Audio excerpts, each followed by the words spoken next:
So, if you ask someone who's visited China what culture shock hit them the hardest, I bet drinking hot water is right up there.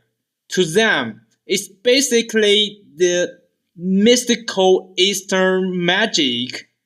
Got a cold? Drinking hot water. Cramps?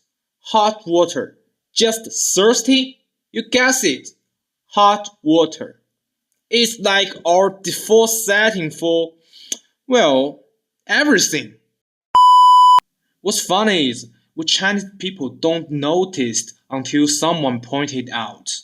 We are like, wait, is that not normal? We do it so much, yet we have no idea why.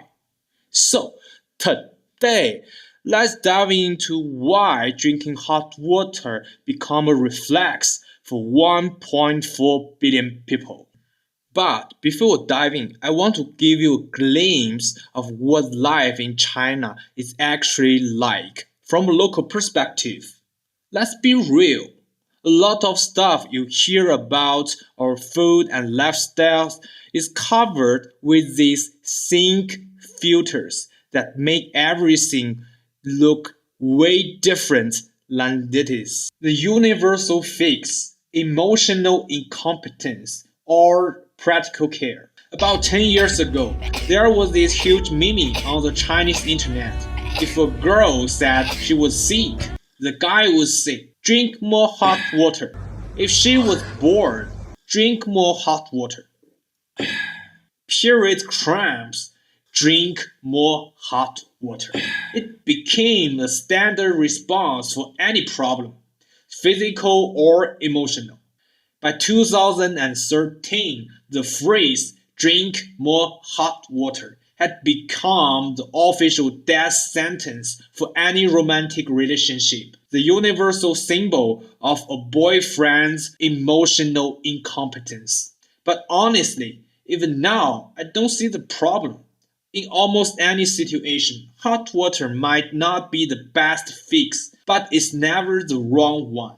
And the real MVP isn't the water, it's the heat. We don't just stop at water. We drink hot milk, hot soy milk. Heck, we even drink hot Coke. But while we love our hot drinks, where did this obsession actually come from? Get this, when I was a kid, if my dad was worried about me having a cold drink at the restaurant, he'd order me a hot Coke. The waiter would literally pour Coke into a kettle, throw in some ginger slices and boil it. I know, the bubbles totally disappear. But with the ginger, it's this weirdly good mix of sweet and spicy. It's actually not half bad. But let's be honest, drinking hot, flat Coke with ginger feels less like a treat and more like sipping on a sweet, spicy soup of pure parental worry. But beyond these quickly personal memories, there's a much bigger question. How did an entire nation become so obsessed with the temperature of their drinks? A lot of people love to make this habit sound mysterious, acting like it's all about yin and yang. But let's be real. Back in ancient China, drinking hot water was real. Sure, water was free, but the fuel to heat it, that would cost a fortune. And yeah, you need hot water for tea, but tea itself was a luxury back then. Some people claim we boil water because China has hard water.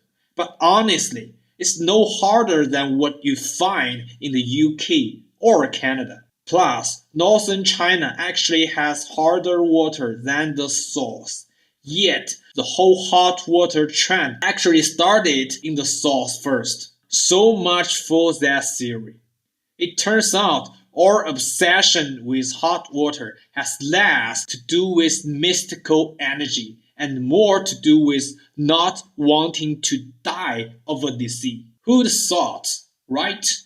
If it's not about ancient philosophy, then what is it? To find the real reason, you have to look past the kitchen and onto the battlefield. Alright, So here's the reason why drinking hot water became a thing in China. It all started with a war, the Korean War, the battlefield origins, and the health campaign. Back in 1952, the US military was accused of using biological weapons in Korea and northeast China. It sounds like something out of surreal, but it was a massive public health nightmare. We're talking plague, cholera, typhoid, the whole bad news package. If those bacteria hit the rivers or wells, you'd have a massive disaster on your hands. Back then, our medical tech was, well, let's just say it wasn't great. We wouldn't just throw antibiotics at the problem, but we did know one thing. Most of those bugs can't handle heat. Boiling water for 3 to 5 minutes is basically the simplest, cheapest way to kill almost everything. It was the ultimate cheat code.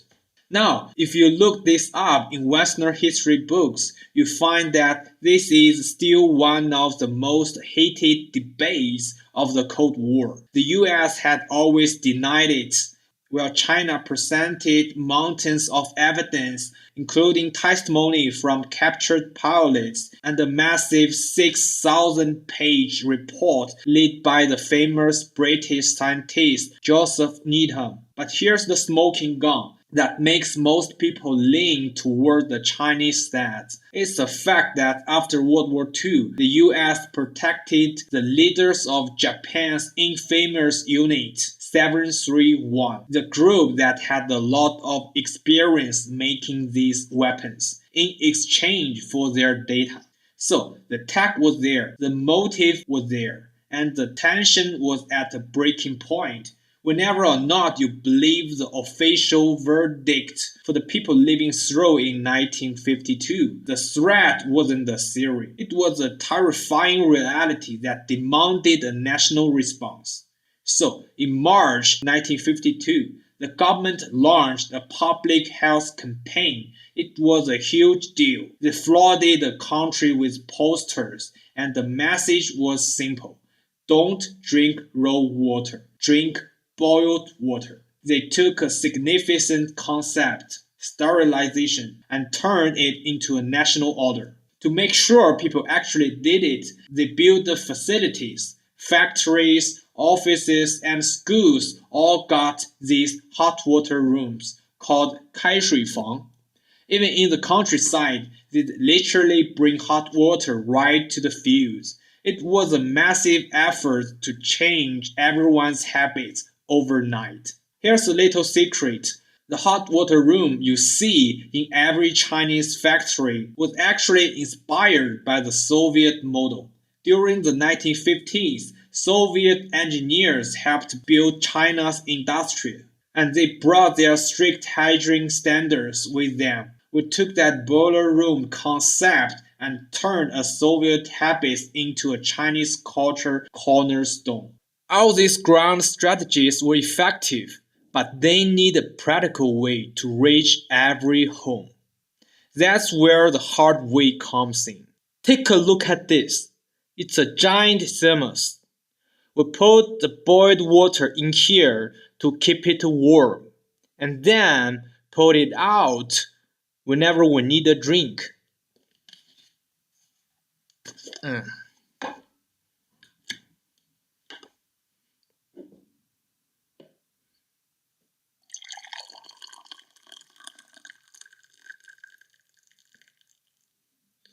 Ooh. The Thermos, a culture icon of survival. To give you an idea of how obsessed we got, by 1983, China was making 138 million of these a year. Fun fact, in the 18th, you couldn't even get married without a thermos. It was a must-have. In 1983, about 20 billion babies were born in China. If you do the math, that means for every single newborn, there was about 6.7 thermoses waiting for them. Talk about a warm welcome, right? Take a look at this photo. This is a classic thermos. You see these two characters, that's xi, which means happiness. But notice how they are squeezed together. That's double happiness. It represents two people being happy together, which is our universal symbol for marriage. Back then, the heart of the thermos was made of a double-layered glass vacuum liner coated with a thin layer of silver or aluminum to reflect the heat. Because it was glass, it was very fragile. I'm not exaggerating when I say that almost every kid born in 18th or 19th has broken at least one of these. And yeah, that definitely includes me. Of course, whenever it happens, my parents always had the superpower of showing up at the exact wrong moment. They'd yell at me, not just because I was clumsy, but because breaking the glass meant the whole family wouldn't have a single drop of hot water for the rest of the day. For the next 24 hours would have been a total water crisis. My parents would look at me as if I'd personally messed up the national power grid. As China developed, the big four wedding items showed up and kept changing. In the 16th, it was a bike, a watch, a radio, and a sewing machine. By the 18th, it upgraded to a TV, a fridge, a washer, and a tape recorder. Nowadays, it's cars and condos. But here's the point. No matter how much the big four changed, the humble thermos stayed. It's like the silent MVP of every Chinese home. So after decades of economic bombs and shifting wedding trends, the thermos remains.